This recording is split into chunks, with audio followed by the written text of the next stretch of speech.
Hello friends, नमस्कार दोस्तों। आप सभी का स्वागत है मेरी channel dream UK triple S C में। ठीक है, देखिए फ्रेंड, इस चैनल का नाम ही dream UK triple S C है। मतलब उन बच्चों के लिए ये चैनल है जो बच्चे ड्रीम जो यूके ट्रिपल एस सी की तैयारी कर रहे हैं, यानी कि समूह गौ की तैयारी कर रहे हैं। उन बच्चों के लिए ये काफ़ी उपयोगी चैनल है। और आप एक बार इसमें प्लेलिस्ट में जाकर देखिए, आपको चाहे वो हिस्ट्री हो, पॉलिटी हो या ज्योग्राफी हो, या आप हिंदी ले लीजिए, या आप जो उत्तराखंड सीरीज देख लीजिए, या मैथ सीरीज देख लीजिए, आपको हर सीरीज वहाँ पे उपलब्ध है। और आप इस एक बार जुड़कर देखिए चैनल से, आपको काफ़ी अच्छा इससे रिस्पॉन्स मिलेगा। बाकी मैं ये नहीं कहूँगा कि आप जुड़िए इसी चैनल से, यूट्यूब में हज़ारों चैनल है, लेकिन अगर आपको फ़ायदा दिखे तो आप एक बार चैनल को देखिए, सब्सक्राइब कीजिए, लाइक कीजिए एंड कमेंट कीजिए कि हाँ सर, हमें फ़ायदा हो रहा है। ठीक है। अब जैसे मान लीजिए आप मार्केट में जाते हैं डॉक्टर के पास। डॉक्टर तो बहुत सारे हैं, लेकिन किसी को फ़र्क होता है, किसी को नहीं होता। वैसे ही ये भी है। तो ठीक है फ्रेंड, देखिए आज जो हमारी क्लास होने जा रही है, बात चल रही थी डॉक्टर की, है ना। डॉक्टर, अगर आप डॉक्टर के पास जाओगे, कई डॉक्टर हैं मार्केट में, आप डॉक्टर से परामर्श लोगे, लेकिन फ़ायदा ऐसे आपको किसी ऐसे डॉक्टर से हुआ जिसे आप अच्छे से जानते हो या नहीं जानते हो। कभी कभी ऐसा होता है कि हम जिसे जानते हैं अच्छे से डॉक्टर को, उससे फ़र्क नहीं होता है, जबकि बाहर वाले डॉक्टर से फ़र्क हो जाता है। तो आप, इसीलिए मैं कह रहा हूँ, देखिए ये उसी तरीके से है। अगर आपको समझ में आती है बात मेरी, तो मुझे भी पता चले कि हाँ भाई, कमेंट कीजिए, मेरे को बताइए कि हाँ सर, हमें समझ आ रहा है। ठीक है, तो आज की क्लास स्टार्ट करते हैं। देखिए ज़्यादा टाइम न गवाते हुए, जो हमारा टॉपिक है आज का, हमने हिंदी का लिया है, हिंदी ग्रामर, यानी कि संज्ञा के भेद, जो संज्ञा तथा उसके भेद लिए हुए हैं। हम संज्ञा के बारे में, नाउन के बारे में पढ़ेंगे, जैसे कि हम बचपन से पढ़ते हुए आ रहे हैं। लेकिन अब इसमें बच्चे ऐसे होते हैं कि कंफ्यूज हो जाते हैं कभी कभी। वो कंफ्यूजन ही मैं आज आपका पूरा क्लियर करूँगा, किस तरीके से देखिए हम इसको पढ़ते हैं। ठीक है, देखिए संज्ञा, अगर हम संज्ञा की बात करें, जो संज्ञा का शाब्दिक अर्थ है, संज्ञा का सबसे पहले शाब्दिक अर्थ जानेंगे। इसका शाब्दिक अर्थ है सम प्लस ज्ञान। सम प्लस ज्ञान मतलब इसका अर्थ ये हुआ कि सम्यक ज्ञान रखने वाला। कैसा? सम्यक ज्ञान रखने वाला, यानी कि समग्र ज्ञान रखने वाला क्या कहलाती है? संज्ञा कहलाती है। ठीक है, अगर इसका अन्य नाम, अगर हम पर्यायवाची की बात करें, इसका अन्य नाम, नाम ही है इसका अन्य नाम। ठीक है, अगर हम इसके, अगर अगली डेफिनेशन की बात करें, डेफिनेशन देखिए, जैसे हम बचपन से पढ़ते हुए आ रहे हैं, संज्ञा किसी व्यक्ति, स्थान, वस्तु या भाव के नाम को क्या कहा जाता है? संज्ञा कहा जाता है। ठीक है, समझ में आ रही बात? संज्ञा किसी व्यक्ति, स्थान या वस्तु के नाम को क्या कहा जाता है? संज्ञा कहा जाता है। ठीक है, ध्यान में रखना तो। ठीक है, अब इसके, अगर हम आगे, अगर इसके भेद की बात करें, इसके जो टाइप्स ऑफ नाउन हैं उनकी बात करें, तो उसमें सबसे पहले आता है व्यक्तिवाचक संज्ञा, जातिवाचक संज्ञा, भाववाचक संज्ञा। ठीक है, और जातिवाचक संख्या को दो भागों में बांटा गया है, एक तो है द्रव्यवाचक संख्या और एक है समूहवाचक संख्या। ठीक है, तो देखिए हम इसके बारे में पढ़ेंगे आज।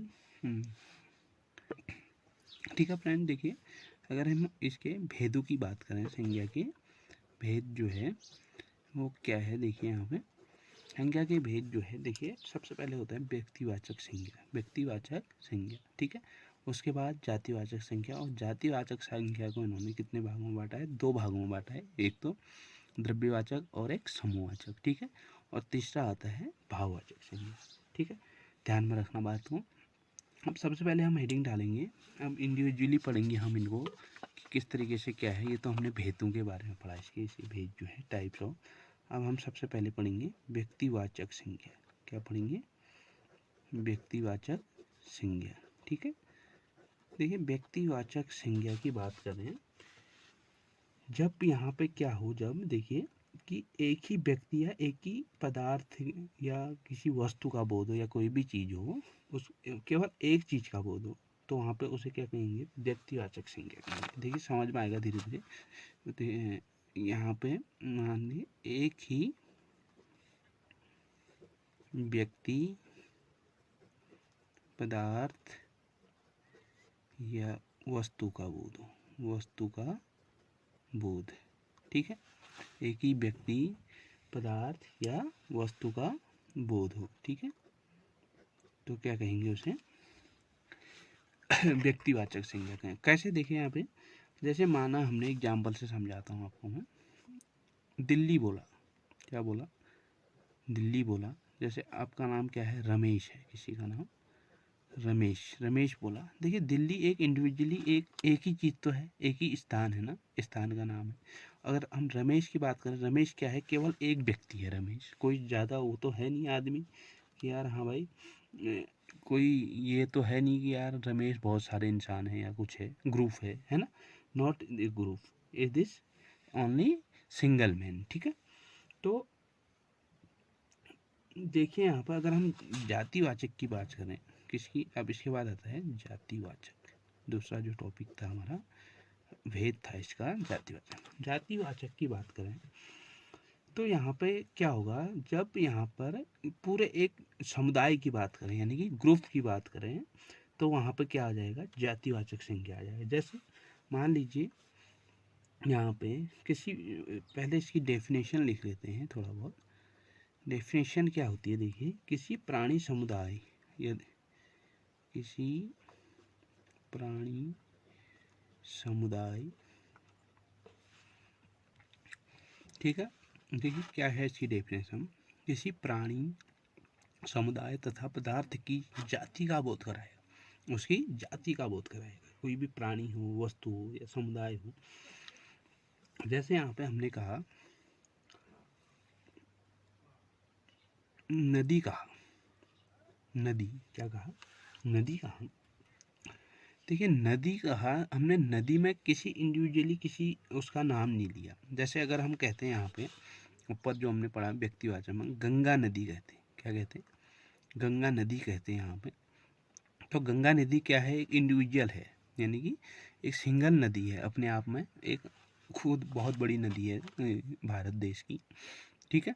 और अगर हम नदी की बात करें, नदियाँ बोल दें या नदियाँ, तो नदी में कोई भी आ सकता है। हमने कहा यहाँ से 2-3 नदियाँ बहती है, तो उन नदियों के बारे में हमें पता ही नहीं है नाम क्या है उनका, लेकिन वो एक जाति का बोध करा रहा है कि वो एक नदी है। अगर यहाँ से पानी बह रहा है तो वो किसका बोध करा रहा है, नदी का बोध, यानी कि नदी वहाँ पे बह रही है, ना कि वो इंडिविजुअली किसी नदी को उसकी तरफ इशारा कर रहा है, ठीक है।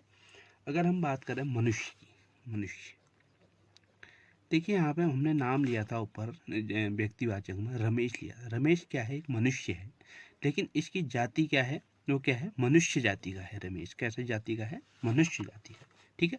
अगर हम हाथी की बात करें, देखिए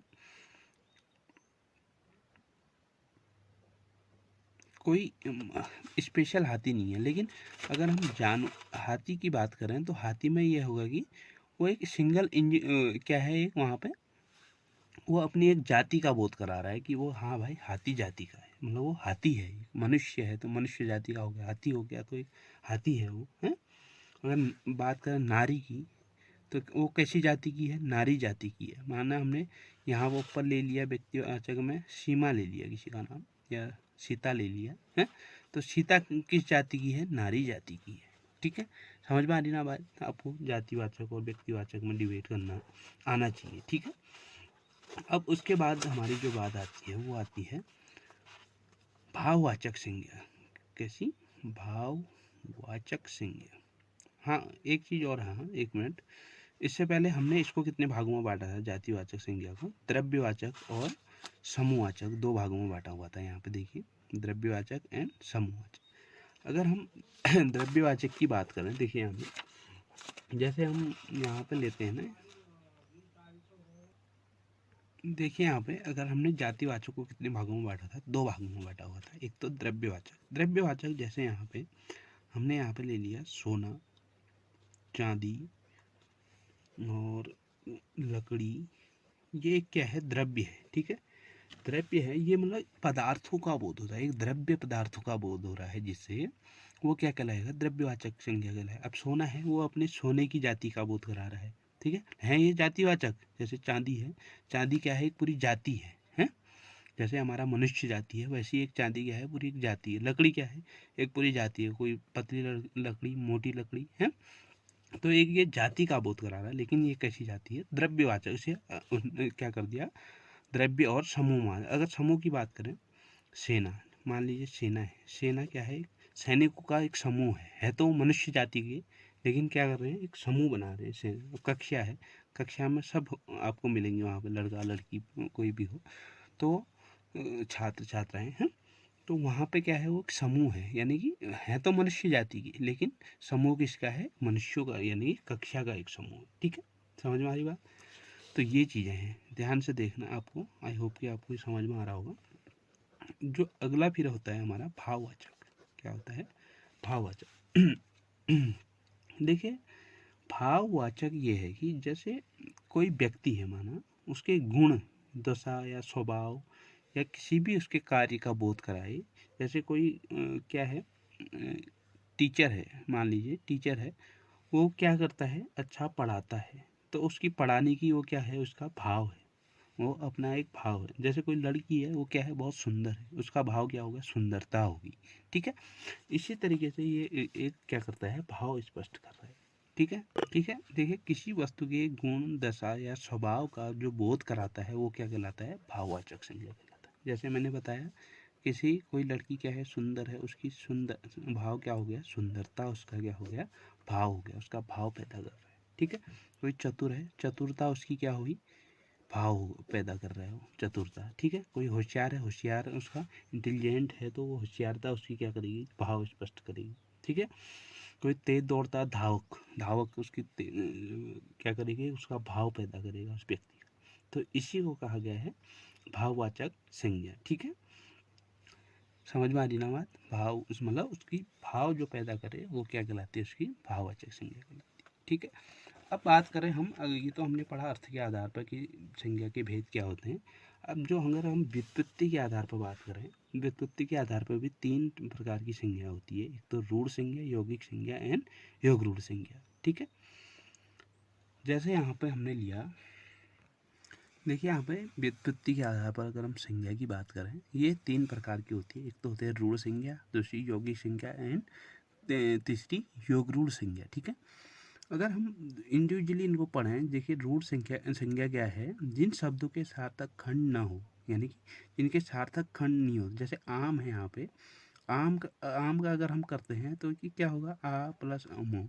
तो आ प्लस मो कोई ऐसा सार्थक खंड नहीं है। आ का कोई, आ अपने आप में एक स्वर है और मो क्या है, एक व्यंजन है, इनका कोई अर्थ नहीं बनता है। ठीक, रथ है, रथ रौ प्लस थो, कोई सार्थक अर्थ नहीं बन रहा है, मतलब इनके जो संधि बन रही है इनकी, रौ प्लस थो, कोई इनका, रौ तो रौ ही है अपने आप में। ठीक है, दो प्लस लो दल, इसका भी कोई सार्थक अर्थ नहीं बन रहा है, इनके खंड होगा। ठीक है, ये खंड क्या है, सिर्फ एक इंडिविजुअली एक स्वर या व्यंजन में खंडित हो रही है। ठीक है, या हम ये भी बोल सकते हैं, वह शब्द जो केवल स्वर और व्यंजन में खंडित होते हैं, उन्हें क्या कहते हैं, रूढ़ संज्ञा कहते हैं। ठीक है, अगर हम बात करें यौगिक संज्ञा की, ऐसे शब्द जिनका एक से अधिक या खंड करने पर सार्थक अर्थ निकले, वो क्या कहलाते हैं, यौगिक संज्ञा कहलाते हैं। जैसे हमने लिया विद्यालय, लिया विद्यालय में यहाँ पे क्या है, देखो, विद्या प्लस आलय, विद्या प्लस आलय यानी कि विद्यालय।